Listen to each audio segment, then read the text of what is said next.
Good afternoon.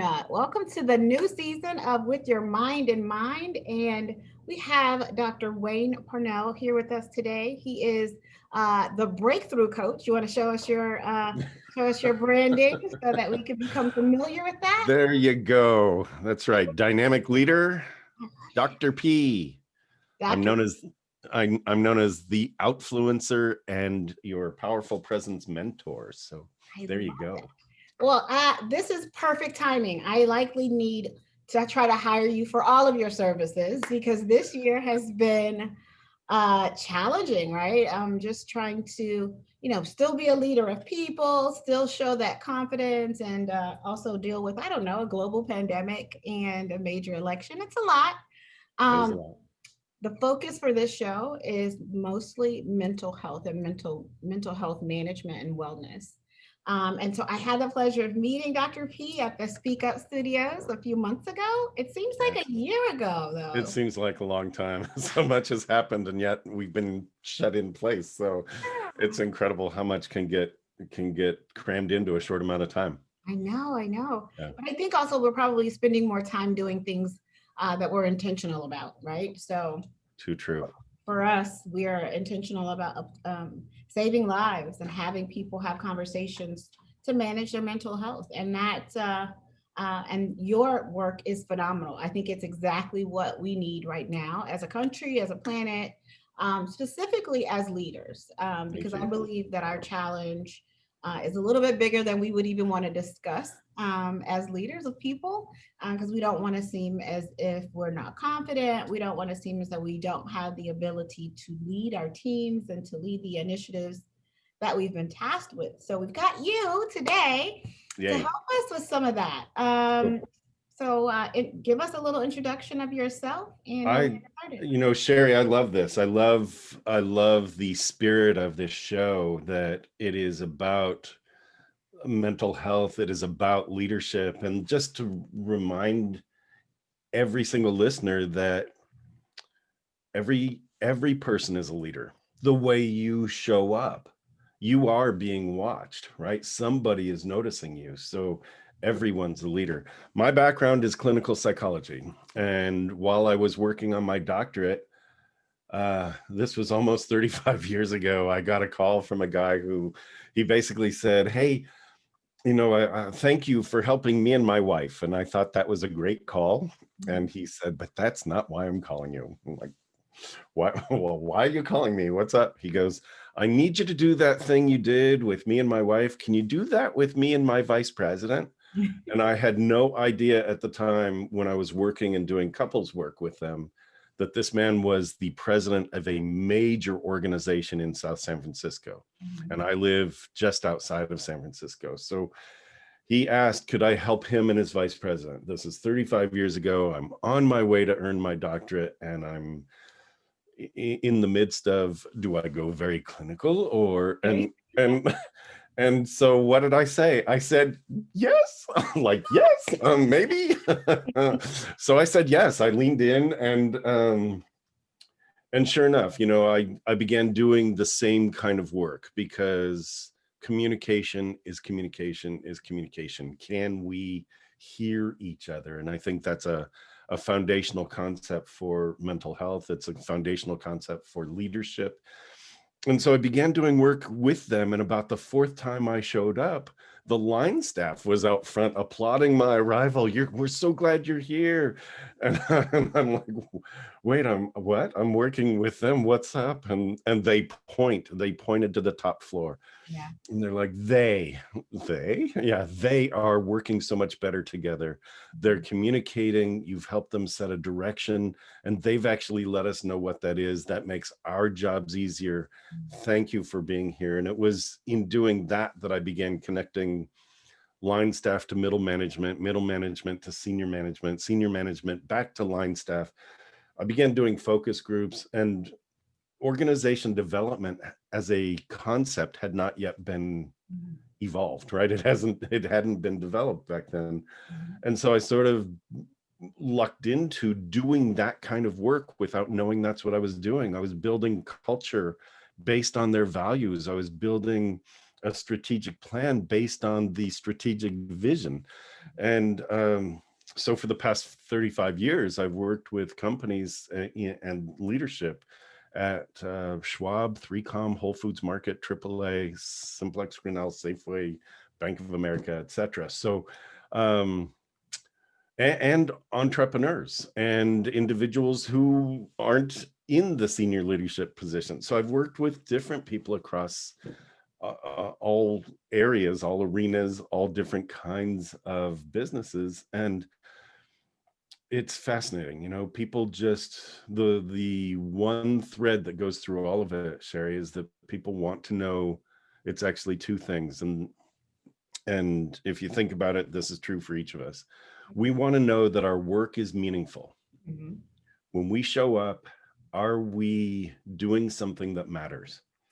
And whether that's parenting or coaching a soccer game or doing something all the way to rocket science, are we making a difference? So number one, is our work meaningful? And number two, can we get acknowledged for it?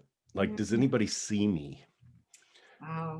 And that's huge, right? And so from that, I'm going to give you a lot of stuff so you can ask me different things along the way, because it's from that second question, did you see me, that I started a movement actually called Starts With One.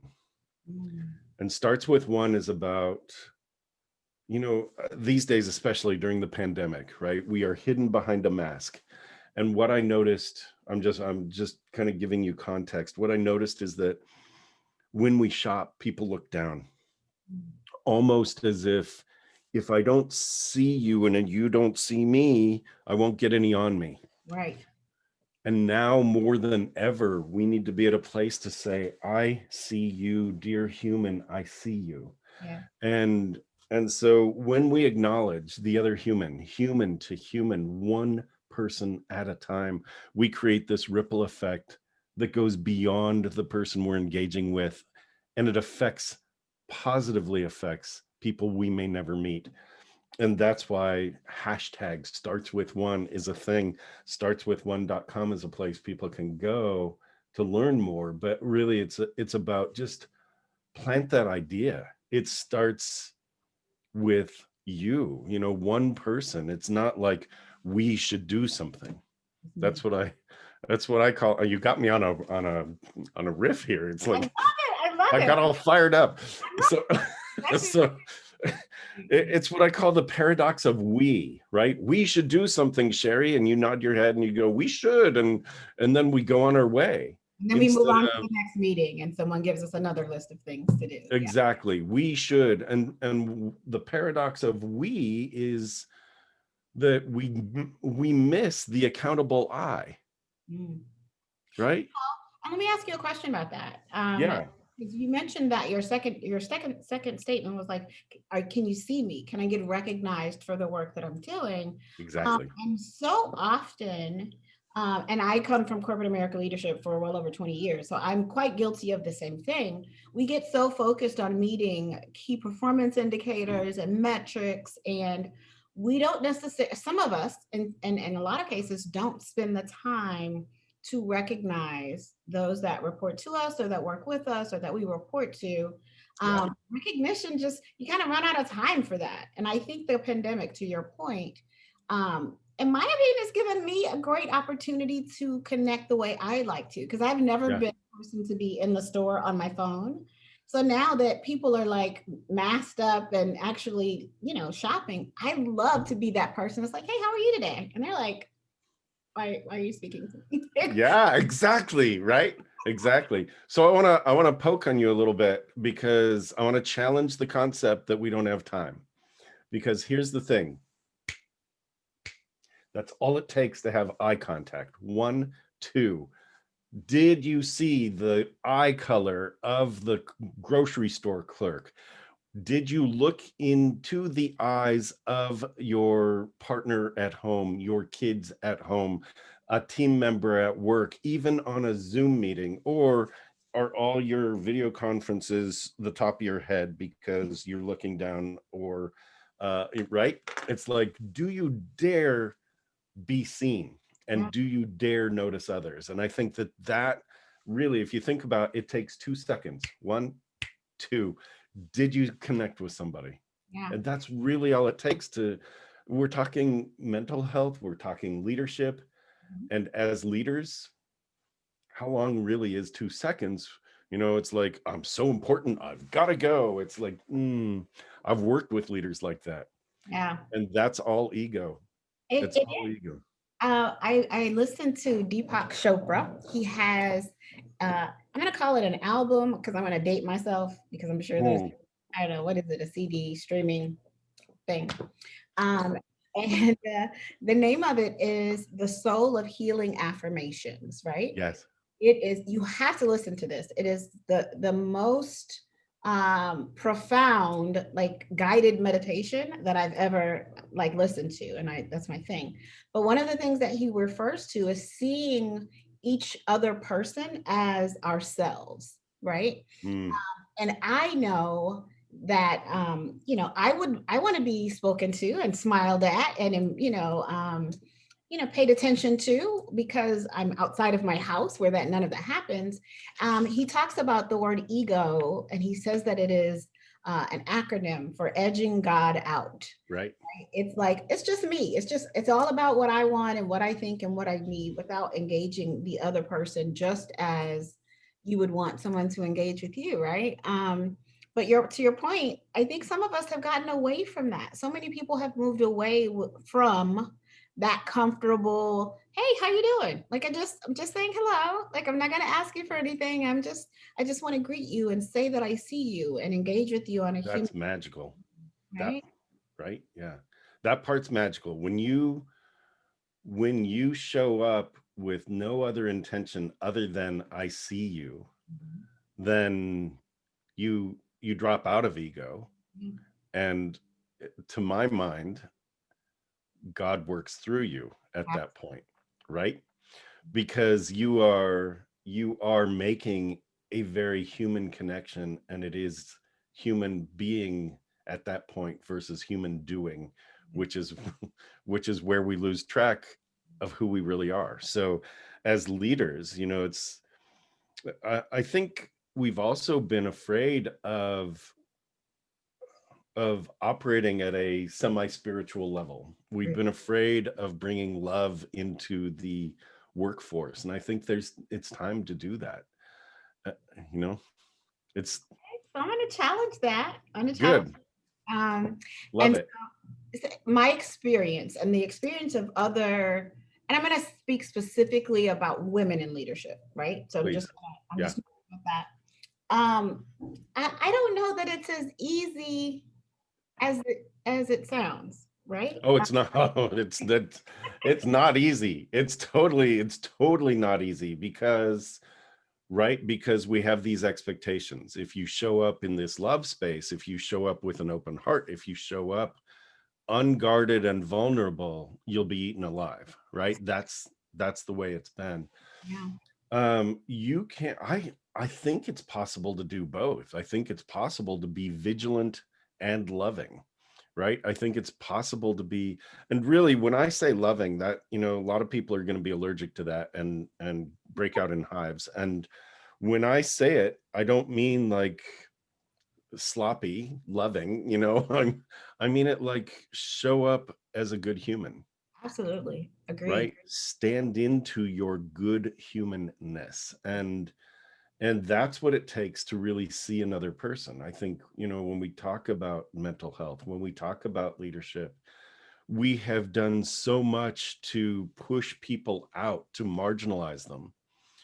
And the country has come through a long period of being divided. We are in a space where fear rules. And I mean, if you look at any advertisement, if you look at anything, any political posts, it's about fear. It's not about how to build bridges and come together, Right. right? Yeah. Agreed. I know. So this is the healing. This Yeah. is the healing. It's done at a very human level. And And that's what's needed in organizations. yeah. And to your point, it's one by one, right? We each have to own our responsibility in that space. Um, Yeah, don't wait for it to become an edict from the C-suite down, right? It's like, no, exactly. yeah, I choose to show up and be loving. But I know for a fact that even before the pandemic, I do a lot of speeches on servant leadership. I very much believe in Beautiful. utilization of servant leadership in all things that I do, whether it's work or it's my volunteer or if I'm sitting on boards or the way that I parent. But it has been uncomfortable prior to this year being that servant leader in corporate America, especially the higher we go, the higher up we go the corporate ladder, the less you are incentivized to be that servant leader, right? You're like, hey, you, great job checking on, your person Bob there. We know he's got some things going on, but Bob still needs to produce and you got to make it work. And so Yep. it's a fine line between leading as a servant. How can I help you? How can I serve you? How do I remove whatever obstacles are in your way so that you can be successful? Exactly. We did not, because now everything's different, right? But we did not make time for that beforehand because there was no incentive, right? There wasn't an incentive to make sure your team loves you, like Right. Yeah. So that's where true leadership comes in, where you say, beyond the extrinsic incentive, I know that I can make a difference in a person's life. Oh, by the way, doing that might actually build the bottom line if Bob starts producing, right? If I if I see this person and he or she recognizes that they've been acknowledged, they might actually lean in. And one of the rules is you get more of what you focus on. right. So if you're showing up and going, oh, Bob, you blew it again. Oh, look at that. You're late again. Oh, this is, we've gone from green to yellow. What's going to happen if we go to red? It's like, hey, you know what? I'm noticing we went from green to yellow. This is a problem, right? So counseling plus you're in a position to uh, counsel in both sense of the words, right? That it's like counsel for the sake of lifting, but also counsel for the sake of putting the person on notice. Right. Sometimes we invest in saving somebody when the best thing to do for them and the company is to let them go because they can find their freedom. I have to tell you a funny story about that. I, in one of my previous experiences in leadership, IT, I had a gentleman that reported to me, um, older than I am, which was, not unusual in project management, right? But this gentleman, reported directly to me, and he had um, an archetype. He had this kind of intimidator archetype, right? He's Sure. very right. He comes in the room and everyone's like, ah. Um, but he was in a very good place in his life in that he had paid off his home. He was debt free. All the cars were paid for. All of his children have finished college. He paid for their marriages. Like he's like, I'm really good. I don't really need this job. I just want to, I just show up because I like what I'm doing. And I remember the first time he said that to me, and I was like, well, thank you for sharing that. Like, I appreciate understanding where you stand from a kind of a life perspective. Right. Thanks. But as long as you're here are your expectations. Like the expectations for you to perform will still need to be met, even though you're debt free, right? That's a great problem to have. But while you're here, you're still expected to perform. Exactly. And I had a conversation with him and I said, so the next time that you come and you mention to me that your house is paid for and that you have no debt, I am going to hear that is as you saying that you are ready to retire. Like that's how I'm going to receive that.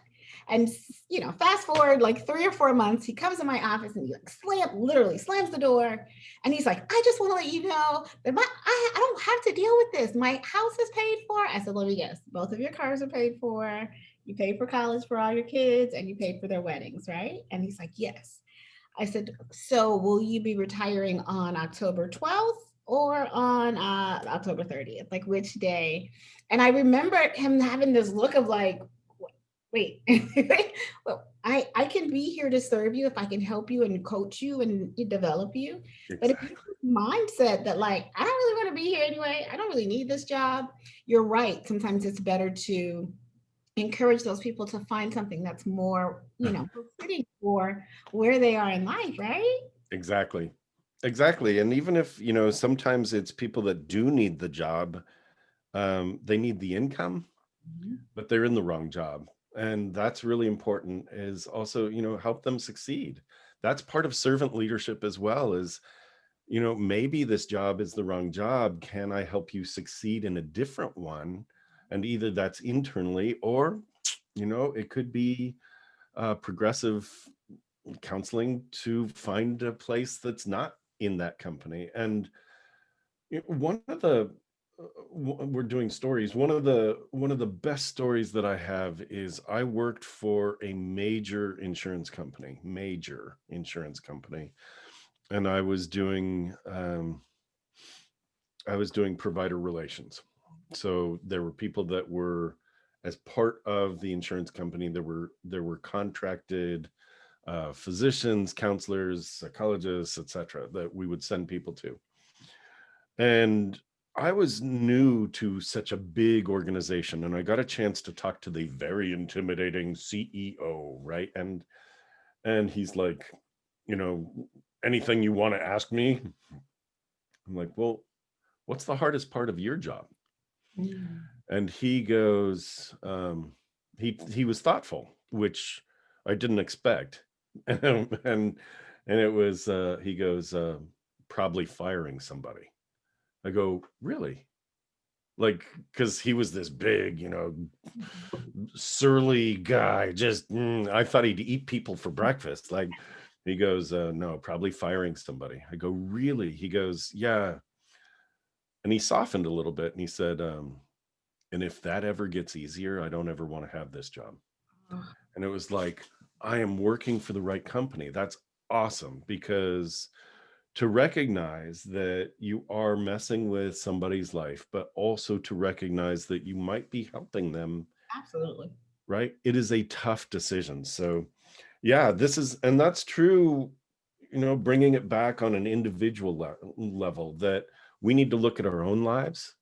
Right. What are we holding on to, that we're holding on to it just because we think we need it? Mhm. And is there something that we could let go of? In a couple of my books, I talk about transitions. I talk about definition of success.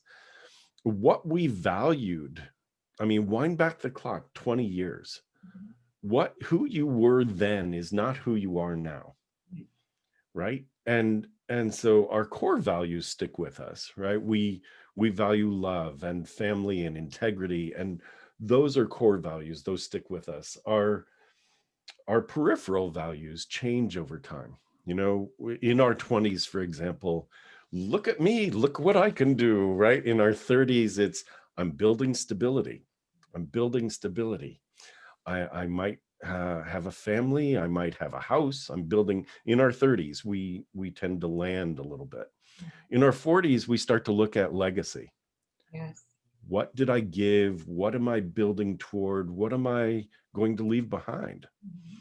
Right? In our 50s, it starts to shift a little bit. We value health a little bit more than we did. We value we value travel a little bit. Yeah. And I will tell you, into the 60s, that it starts to be that bit more of that. We look ahead to, is the legacy enough? Is my health good enough? And while we're all aching for travel, it's like, I need that experience, right? So what we valued, we don't hang on to. And yet there are certain either people or places or jobs that we cling to, even though our values have changed. And I think that's really an important inventory that we all take as we look at, well, we look at where we've been, we look at where we are, and very, very few people will say, this is where I want to go.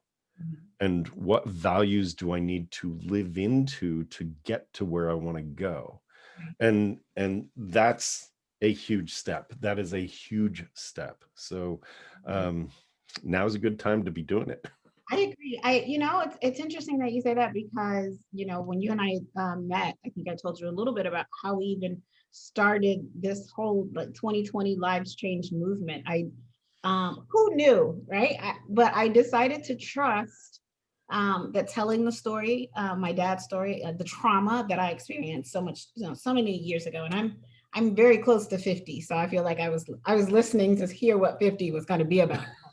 Um, but I didn't even process the trauma of my childhood growing up. I just was on this kind of corporate line climb and climbing the ladder and working and getting all of the certifications and things that I thought were important. But I love that this past year has given us the opportunity to think more about Yeah. like like what's happening. And I forget, maybe you remember the guy who made the had the quote, and it's like, your life is just the dash between the year you were born and the year you died. What are you doing with your dash, right? Yeah. And to me, this year has been a reality check to a lot of people of going, you know what? I worked in a job that I was really good at. My career, I was doing very well, but I wasn't doing the things that are the most important to my value system, spending time with my children. Um, I don't know if I mentioned to you, I've got a huge age gap between my children. So my daughter Hmm. is 31 and my son is 13. um, I need to be present for both of them during this pandemic when nothing else is for sure. They know that I'm here, that I love them, and the same thing for my team, right? But this year, I don't know, for people who have servants' hearts and for people who just live to give, this has been a good year for us because Yeah. people need our help. People are asking, how can I coach my team so that they can perform without, now that I can't throw stuff at them across the house. Right. So I think it's a good time for us to, like you said, we can slow down. We're not in a rush. We do have time to have a thoughtful strategic plan and a roadmap to make sure that our employees um, are healthy mentally, physically, emotionally, psychologically, and that if they found something new that they want to do, like if it's no longer IT and now they want to do basket weaving, then it's our responsibility as leaders to then support them in that transition. Agreed? Totally agree. I one of my high performance one-to-one clients is a dentist, and she became a certified yoga instructor and is finding ways of actually incorporating the two, right? It wasn't either or for her. Huh. So that she has an online presence now where she's teaching yoga online. She has a little studio that she goes to, and she's building more and more certifications. But she's finding that that's what made her heart come alive. She loves dentistry. She loves the team. She's an entrepreneur, business owner, and team leader, and she's an amazing technician, right? If you think about the art of dentistry being very technical, right? She's great at it. And there's another side of her. Right. And so she's allowed that to come out and become this beautiful expression of self. And I think that that has been the gift of the pandemic for so many of us, is that we are looking at what matters, what really matters, right? There are gifts that each of us are given. And if you stop thinking about, well, what's been taken away, we're all taking it so personally, Right. right? That the pandemic, or COVID, it's not the pandemic. If you think in terms of pandemic, you recognize pan is around the world, right? It's everywhere. It is not done to you. Mhm. People think of it as, well, there's another takeaway. I have to wear a mask. I can't go to the grocery store. I can't go to my favorite restaurant. I can't go to a movie. I can't see live entertainment. I can't. Well, the truth is, it's not being done to you. It is, right. That it really is a pandemic. The same way that the car that cut you off on a freeway didn't wake up the driver of the car, because it's a human person in the car. It wasn't a car that did it, right? We remove that when we think about it. That car cut me off. No, it was a person driving, and they didn't wake up going, let me cut you off today. They they have their own stuff going on. I don't know. In Texas, I feel like that might. They're not targeting you specifically, right? It's like they didn't wake up going, I'm going after Sherry. Nah, it's not, right? It feels very personal when it happens. And that's the point, is that even the pandemic, as it wears on, and at the time of this recording, we're in our 8th month plus, right? If it feels like a really, really long time, and it is. And it feels very personal, and it's not. That nobody's doing it to you, and I think it's important to remember you have choice, and that's one of the gifts that we've been given is, for example, I have 12 different masks I wear, just different colors to match whatever mood I'm in, right? So that's a choice. I choose to get food from restaurants locally because I endorse and support local business. That's a choice. To bring it home, to eat in when they've opened up at 25%. I choose that. So I do have choice. And I think it's really important that we recognize we as humans value having choice, and it's not all gone. Right. We have freedom. That, it's like we've been mandated to wear seatbelts. Grr, we wear seatbelts because they keep us safe, and well, we've been mandated to wear masks, right? And whatever your beliefs on that are, it's like, just if there's a chance that it just might save somebody else's life, Awesome. awesome, do that, right? Absolutely. Absolutely. Yeah, I think my take on the whole pandemic, again, it seems kind of awkwardly screwed positive, right? Because like you said, there's the things that we said we could not do before, we absolutely can, right? I mean, I know people who are like, oh my gosh, I want to write my first book, but I've got, I work, and I've got the kids have soccer, and they've got football, and they've got ballet, and now it's like, now it's just you. I mean, you're still working, but you're not in a commute for a couple of hours a day. Most of the sports have been canceled. Your children are now home. I just feel like I've become that super positive Patty that I'm getting on people's nerves with it, right? Because I'm like, well, now you got time to start that garden in your backyard that you've been talking Yeah. about. Like, now you've got time to do it. I think it causes us a little bit more of an introspective look than some of us are willing to do, right? Because we've had the excuses for so long. We had these excuses of, I'm too busy, I'm too tied up, I travel too much, there's too much on my plate.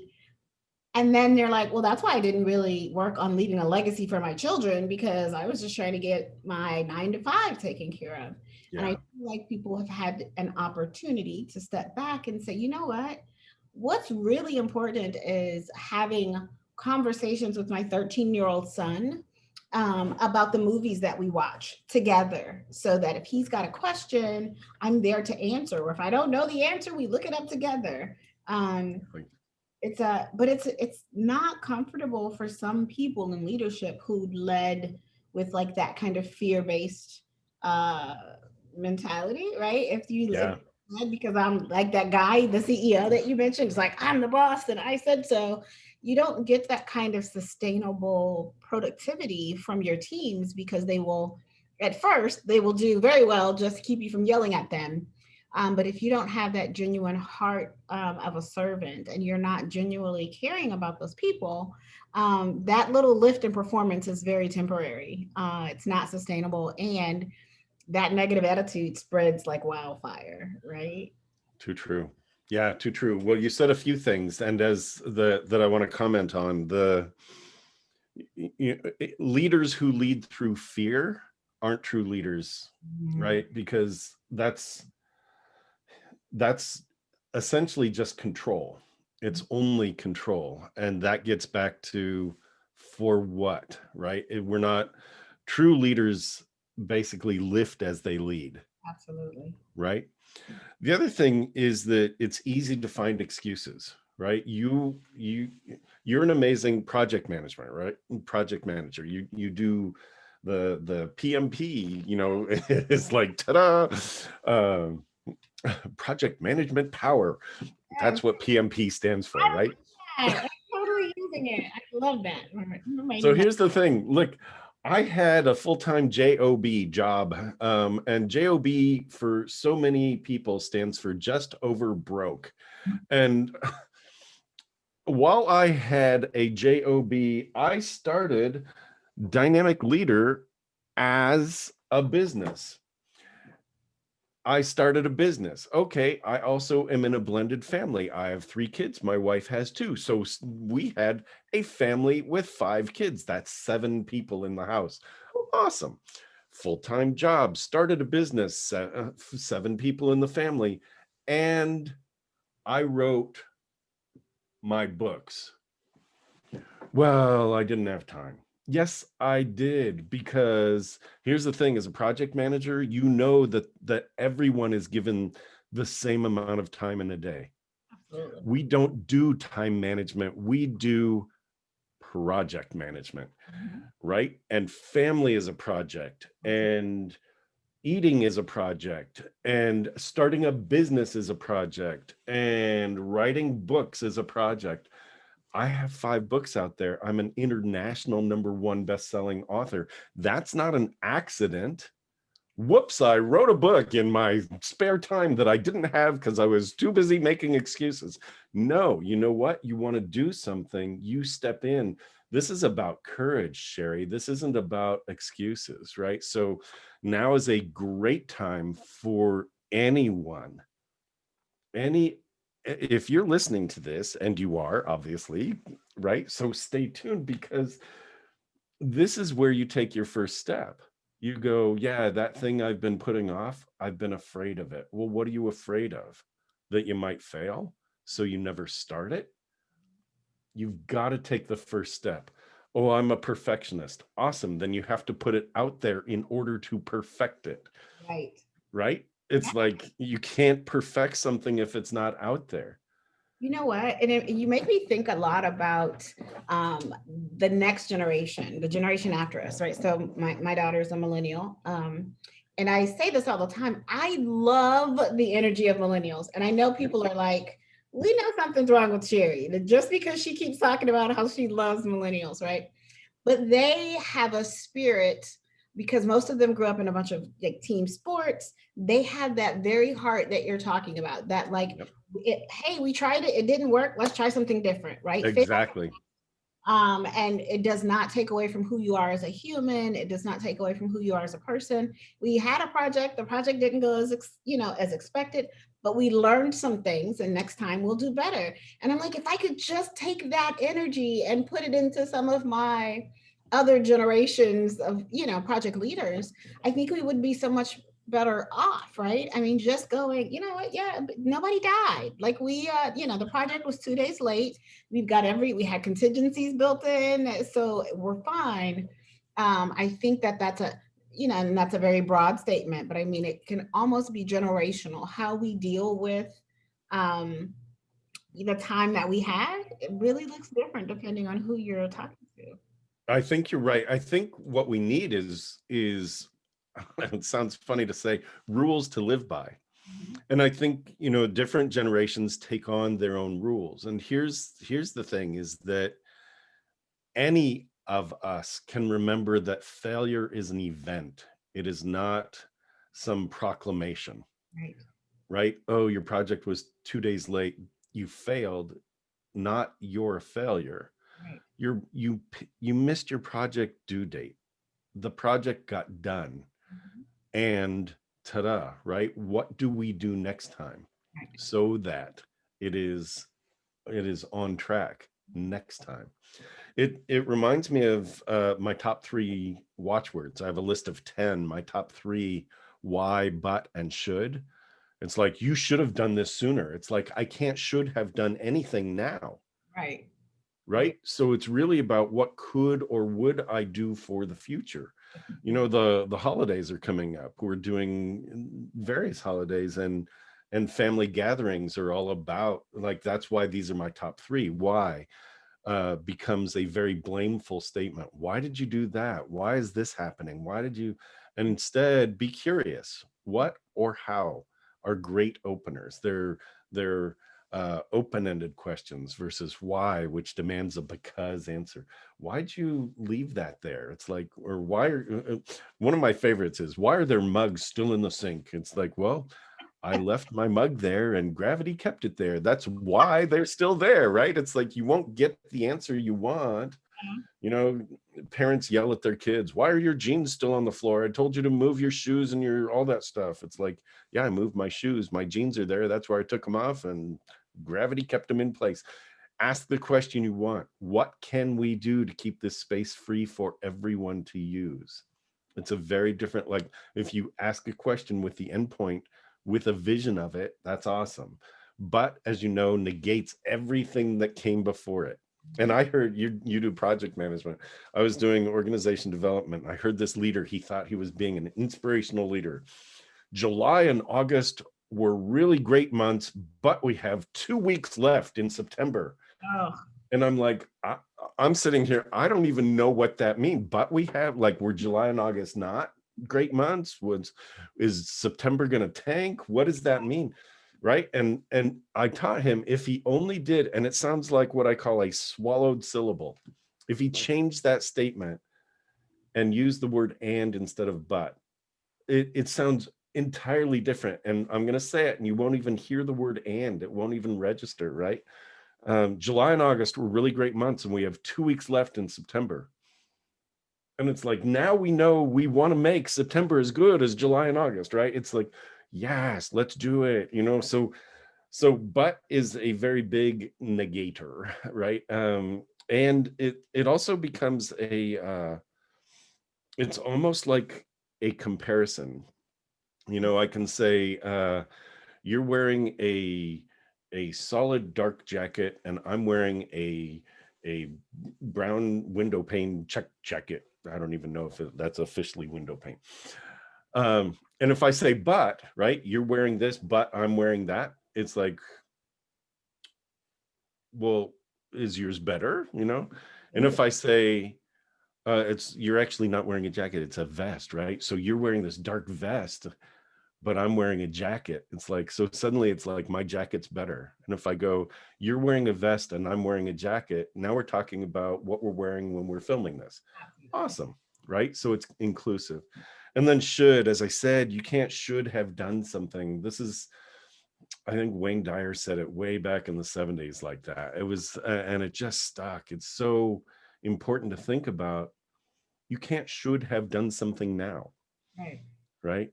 And that it was Fritz Perls who was the first to say, because he was the founder of Gestalt psychology, he was the first to say these are shoulders, SHOULDERS, and if you find them crawling up around your ears, you're shoulding all over yourself, and shoulds are poop, and you you needn't should all over yourself or anyone else. Fritz Perls was the first one to say that. I didn't know that. I'm glad you mentioned that because I use that vernacular often, and I did not know the origin of it. I came up actually in one of my group therapy sessions, and that is the huge for me. It's something that I'm working on daily because I do have that language in my vocabulary. Right? I'm like, oh, I should have, already done this by now, or I should have already. And then I've got to remind myself of how I coach the people that I work with. Good. That's the cobbler and his shoes kind of thing, right? Like, oh no, I can tell you how to do it.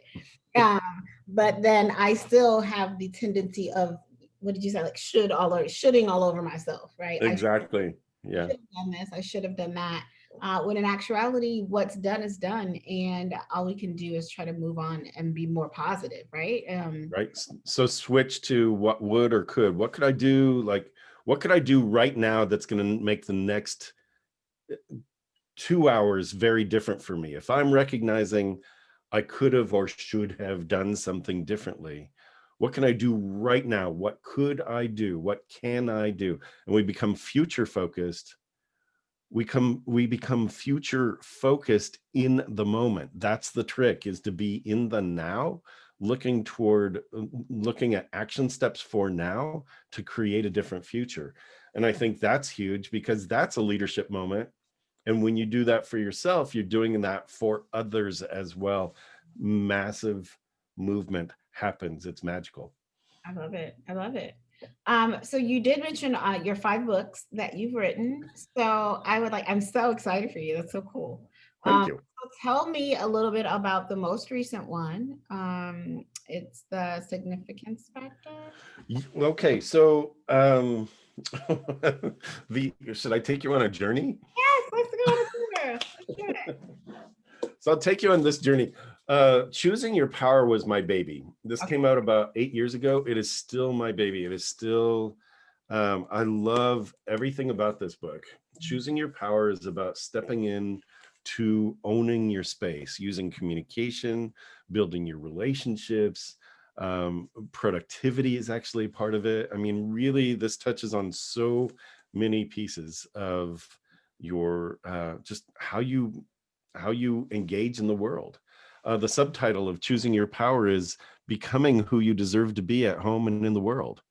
And Mm, so many people let go of who they deserve to be, mm, and they get back into that should space. Who were they supposed to be, right. right? The good son or daughter, the good wife, the good, it's like, well, where's your creative expression in the world? Mhm. Did you lose yourself somewhere along the way?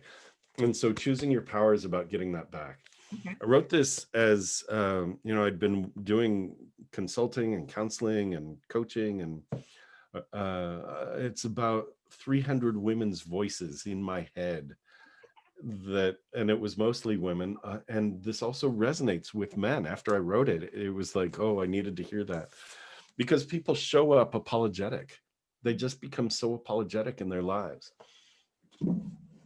The next book I contributed to a book with Brian Tracy, and that was called The Winning Way. And so my contribution in that book was a chapter called um, Meaning Maker Leadership. So meaning and finding significance in the way you lead Okay. was a big deal for me, and it still is. And so yeah, that was a significant contribution. That was very special for me also.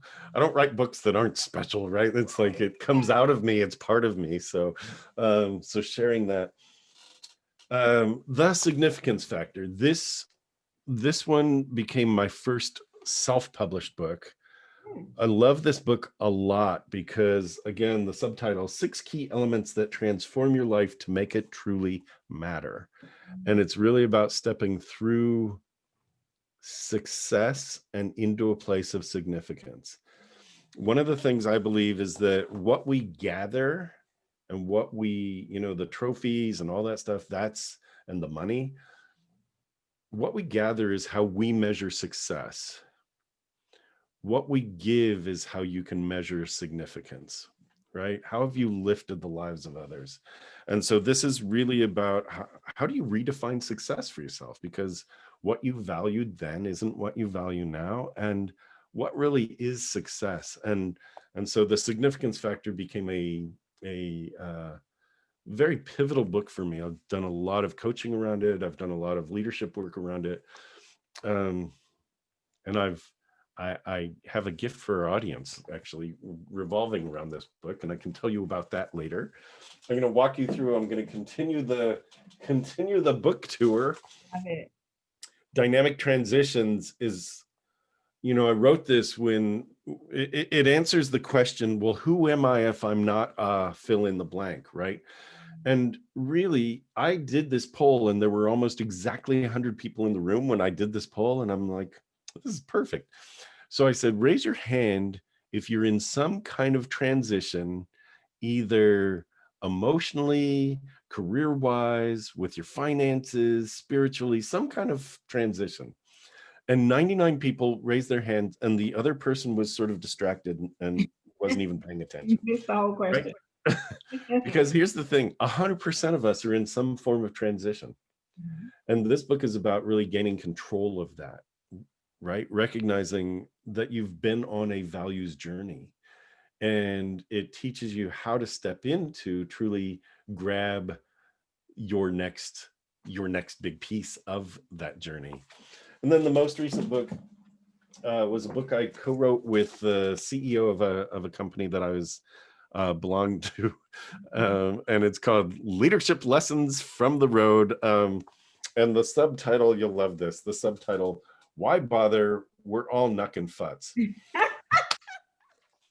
Right. So that's just kind of fun. And it's, you've dealt with human resources along the way. One of the best things that I ever heard, and this shows up in that book, is somebody called in to say they couldn't get to work because they were kidnapped and abducted. And it's like, really? You were both? You were kidnapped and abducted. Awesome. Talk to me about, like, did you report it to the police? No, no. It's like, oh, okay. But that's why you couldn't come to work. That's awesome. So it's kind of that's a fun little book. The ones that I think our audience might appreciate: significance factor and dynamic transitions. And do you want me to talk about how to get them? Yes, but I have a question beforehand. So Okay. about the transition, so dynamic transitions, to me, that title right now is so apropos given we are literally all, I mean, we were always going through transitions anyway, but the reality wasn't as stark as it is today, right? It wasn't as obvious, like, hey, Right. you are in transition, whether you want to admit that you are or not. One of the conversations that I use in one of my presentations, I talk about, if I were a New York City taxi driver, which, I know I probably wouldn't be, but for the sake of a story, right? Gotcha. And my dad was a New York City taxi cab driver. Like, the goal is to you drive until you pay off your cab. And then once you pay off your cab, then you can just, the money's yours and you can invest in other cabs. So they had in their mind what they were going to be when they grew up, what they were going to be when they retired. It's just by default that their children will do the same thing.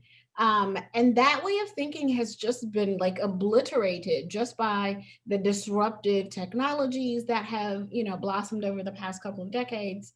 So it's almost as if you don't understand that you're constantly in transition, then your stress and anxiety levels will become unmanageable because everything is a surprise and a shock. As a planner by trade, I'm like, hey, we've got to have a plan A, B, B2. So, Sherry, can I interrupt you for a second? Think about the reason that you have a plan, right? It's to be in control of your outcome. And so many people have this sort of multi-generational story that they believe they must live into. And they're living out of congruence, out of alignment, and they with themselves, with what they truly believe and value. And no wonder there's stress and anxiety, is people are stepping into this world of supposed to, Yes. instead of really feeling in control of their lives. So I wanted to point out, like, being a project manager gives you skills about what I call, in my first book, I call it an envisioned positive outcome. What is your EPO? What are you aiming at? Right? You could have two great race cars. They're finely tuned. They are efficient, burning the fuel. Their tires are perfect. Their timing is perfect.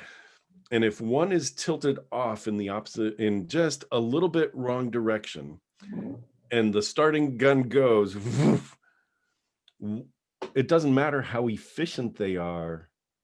One of them is effective and one of them is not. And so, right, because it's not in control of where it's going. Yeah, no, that's spot on. The years that I've been in project management, I know that my style is always like, we're going to do this and we're going to do it with excellence. That's not a question, right? That's how I like kind of groomed my teams and the project managers. As I moved on and into leadership of project leaders and communicating more with the C-suite from a strategic perspective, that also is a transition. It's a conversation that we had with the C-suite in the boardroom every year when we're doing forecasting and planning for the next year, like what projects will be approved. That's a transitional state. And if we don't address it as such, if we don't realize that our life is a constant transition, and that if it wasn't, who would we be? I would still be the person I was when I was 35. And Exactly. I've learned so much since then, right? Some things I wish I was still naive to. I won't lie. There are some things that I'm like, I wish I didn't know that. I wish I could unlearn it. But for the most part, like our lives, and if I can bring it back to mental health for just a brief moment, the reason the title of that book resonated so deeply with me is because in therapy, um, we talk about transitioning from a state of trauma or a state of depression or a state of anxiety. What does that transition look like for not just you, but the people around you? For example, if I a PTSD diagnosis, right? So there are certain things that could possibly trigger me. And I'm only talking about me, not the whole world from a mental health perspective.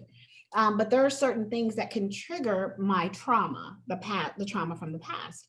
I know that I've got to effectively communicate that to my loved ones and the people who are around me so that they are not inadvertently rolling back my progress and my transition, right? The transition towards a healthy mental state is never done. It's never over. It's not a project. So, Right. mental transition is not from illness to health.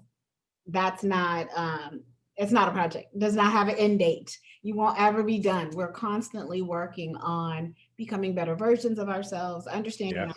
past, um, applying it to the future, to your point, understanding where I am today is not where I was before. And here's where I think I want to be. But it requires the change of your community.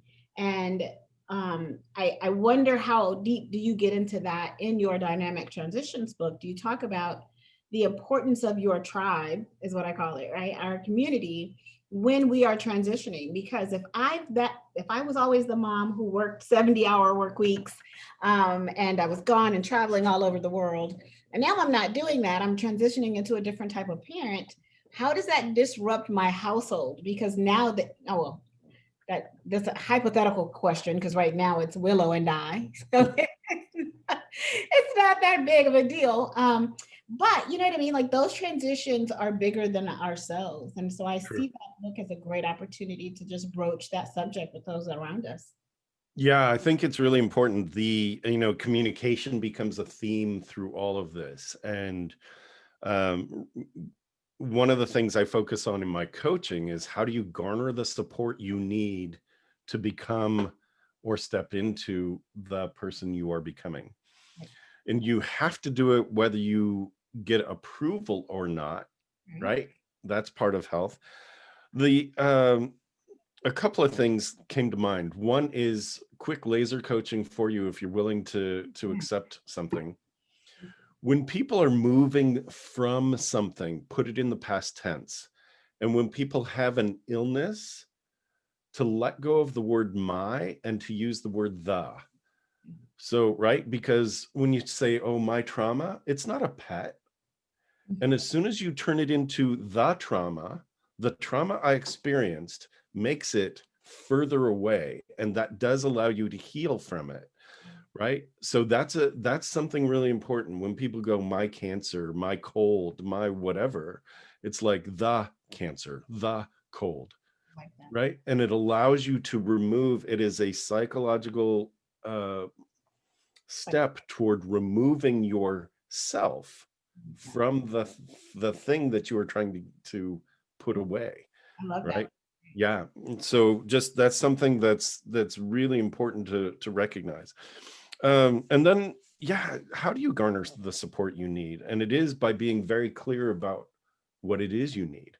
And so many people are afraid to ever express that out loud. And so, the first step is to say, I am choosing to start my own business. I am choosing to write a book.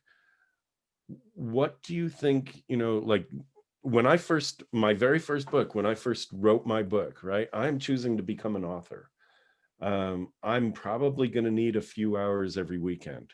Mhm. That became a negotiation with my wife Of course. because it wasn't like, I'm writing my book and I'll see you in, a month. It's like, hey, this is going to take some time. I've never done this before. I'm thinking a couple hours here and a couple hours there. Can we work out where that makes the most sense to do? Like, when can I pull away?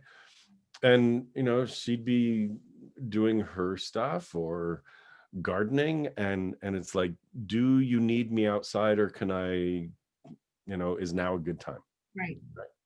That's negotiation. That's good, uh, partnership, right? Absolutely. Absolutely. So I think that's important. I don't go specifically into that in the book. There are some other great chapters, though. Anticipatory grief. Like, you talk about letting go, and then it talks about anticipatory grief, which is anticipating the loss. When you transition, right? When you transition, you are moving from something that you are deliberately letting go of. Yeah. And That, the grief stages show up. And can you pre-grieve those? Can you think about what it means? Right? So, yeah.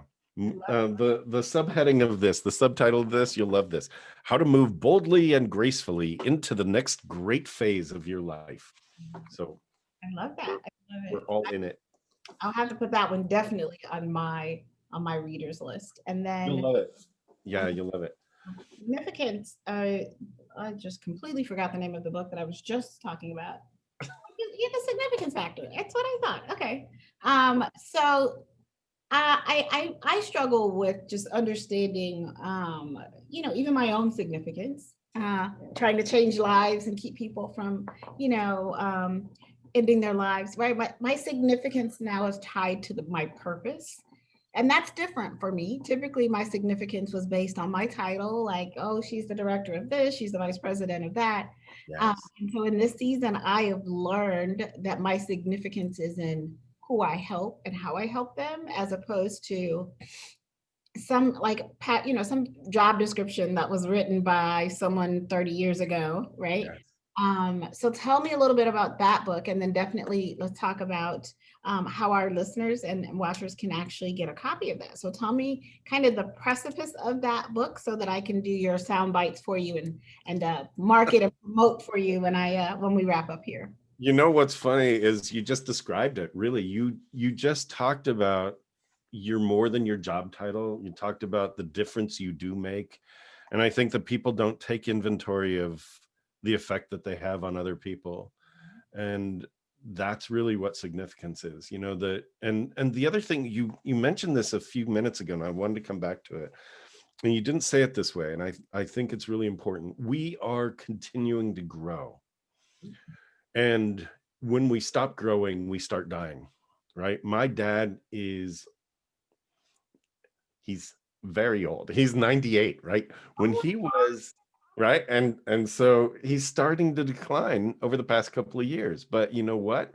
2 years ago, 3 years ago at this point, he started a preschool. what? That's awesome. And here's what's awesome about that. What's awesome about that is that he believes so much in early education and getting a foundation that he's still alive and kicking. He's still thinking straight. He's still, like, all this stuff is going on for him, right? And what's his contribution? Right? He's not just retired, he's still making a difference. And so I think that's really important, that the significance factor. He could have sat back. He was a very successful dentist and entrepreneur, and he could have sat back and gone, I'm out, Yeah. right? That's not who he was. And I think that's really important to, as a role model, that we're not done until we're done.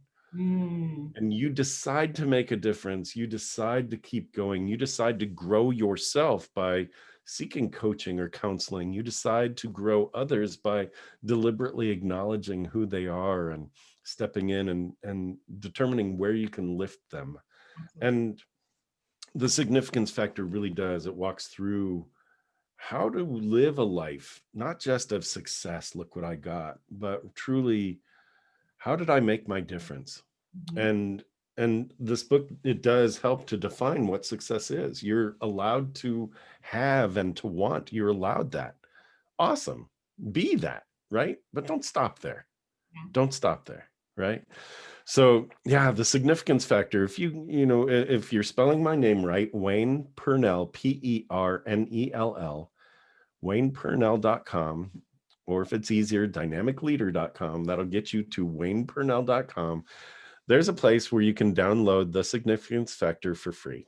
It's there, right? So I would love to share that with the audience, that, you know, it's a book that allows you to step into truly making a life that matters, and I think that's so important, because I think too many people live their lives almost tiptoeing through it to make it safely to the end. Yes. It's like, that's not what life was for.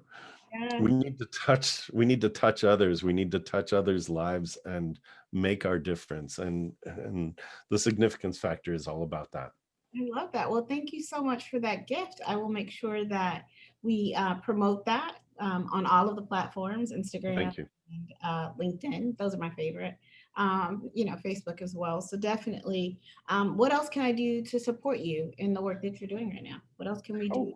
How very servant leadership like of you. That was awesome. I love that question, right? And if that's something our leaders listening can get, listening or watching, that's such a huge question, right? What can I do to support you is a magical question that you can ask your partner, your kids, your team members. It's like, that's so important. People that you meet. It's really a great question. Thank you, Sherry. I am working on my next book, which is starts with one, and it really is about how we make a difference one to one. And I think if people really take the thought of, how do I make a difference in someone's life today? Mhm. Did I lift someone deliberately, actively, positively? Did I make my difference? And the understanding that deliberate, active, and positive, those are conscious choices. And so if we can spread that, I think that's huge. So please, yeah, I mean, putting this out there, tagging me, sharing all of that, it's great. And please, let me know how I can support you as well. I will be happy to do that. I will. We've got some pretty big news coming up from a 2020 Lives Change perspective. So once that is public knowledge for everyone, I will be calling you. I will be taking you up on that. Um, Please. so this year is going to be this upcoming year. We will continue to have these kinds of conversations. If you know someone that you think this would be a good platform for them, for their message, for their movement, please do let us know. Be sure to send the information to Lauren, and we'll get them scheduled. This is a word of mouth kind of grassroots thing that we're doing. And so, if you know people that would want to participate, please do send them our way. I expect to speak to you again very soon because I want you to partner with us on some of the work that we're doing. So Awesome. I look forward to that. it's gonna be really cool. It's one of those things. I'm like a little kid. I can't talk about it, but I want to talk about it. It's just like Yeah. Well, your uh, work is so important. I mean, what got you to this place, and where you see this, you've been very careful about planting your garden, and you've weeded out the things that don't belong, and you're waiting for this thing to pop through, and it's yeah. starting to blossom. I can't wait to hear all about it, You because know what? your work really is so important, Sherry. It's so good. So Thank you good. so much. You actually, so that just gave me chills because my last team meeting, I have my team meetings on Wednesdays, and I said, we are in a season of harvest. Like this is, so your analogy that you just used was just kind of spot on because for all of these years I didn't even realize I was planting seeds though. I was just doing what came naturally to me, right? By loving on others, and I'm people's big sister and little sister. And for me to be the only child, I have the largest family ever. That's fantastic. Like I'm an only child, but I've got like 40 brothers and sisters. But this is a season of harvest for everyone, right? If our hearts are in the right place, if we truly are here to help others heal and to help others have conversations about things that are important to them that may be taboo, right? Like mental health, even especially for those of us who are in leadership roles. So that's definitely our mission for this year and beyond. And I thank you so much for being on our show today. And for our gift, I will add that link into our onto the bottom of the video, so that when people watch the video, they can go to your website Right. and get all of your books. Hopefully, that would be Thank you. Yeah, that'd be great. awesome. All right. Well, any parting words for you from you before we wrap up? Uh, just I think it's really about inspiring greatness and benevolence. That's my work. And if you keep those ideas in mind as you move through your day, I think it's really important. Did I make a difference today? And was I human? Beyond kindness is humanity. And was I human in doing so? Yes. So, yeah. I love it. Well, thank you so much, Dr. P. We will be hearing from you again very soon. So we'll talk to you soon. Thank you a lot. Sounds great. Thanks, Sherry. Thank you so much. Thank you.